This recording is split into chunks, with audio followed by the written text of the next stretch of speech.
Far fewer people in countries like China smoke cigars than the more traditional cigarettes, but the popularity is slowly growing there. Still, it's not nearly as popular as it is in places like the United States. There's even a publication called Cigar Aficionado that's dedicated to writing about the best the industry has to offer. I spoke to its executive editor, David Savona, and asked him whether there's a different atmosphere than usual in Havana. I think so. There's certainly excitement in the air. There's excitement on both sides in the United States and in Cuba as well. The news of December 17th has people thinking about Cuba and thinking about cigars. So there's a little bit of a different attitude this year here at the Habanos Festival. Let me paint the picture a bit more for our viewers. I want to read something that you posted in your blog last night. You were talking about having dinner on your first night in Havana. The clack of cigar cutters and the snick of lighters springing to life were the only sounds other than the unhurried civil conversation, and soon plumes of rich cigar smoke were rising into the air as delicious food made its way to the table. Such is life in Cuba, where cigars remain welcome at many restaurants, and American cell phones and internet plans simply don't work, leaving evenings free, for the most part, of chirping electronic devices. Describe for our viewers what it's like to be there for this festival.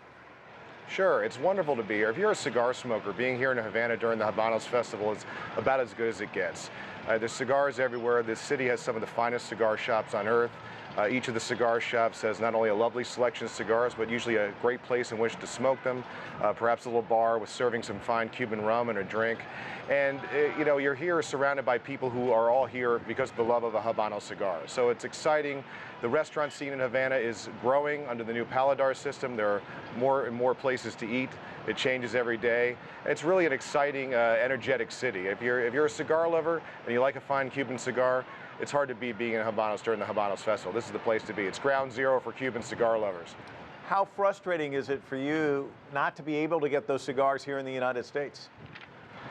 Well, yeah, the United States market of cigar smokers, they've been denied Cuban cigars for more than 50 years. Because of the embargo, you can't get a Cuban cigar legally in the United States, which is the world's biggest market for premium cigars.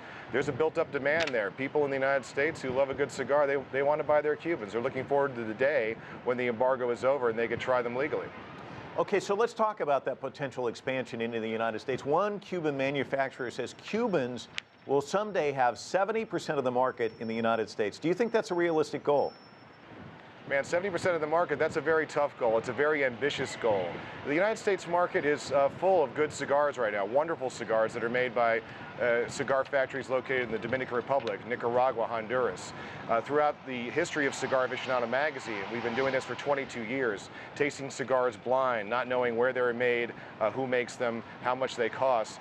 The playing field is largely level. The cigars out of Nicaragua, Honduras, Dominican Republic, they're of exceptional quality right now, and they hold their own with Cuban cigars. We do a contest every year called the Cigar of the Year, and Cuba has won that contest sometimes. 2013 Cigar of the Year is a Monte Cristo #2, one of the iconic cigars of Cuba.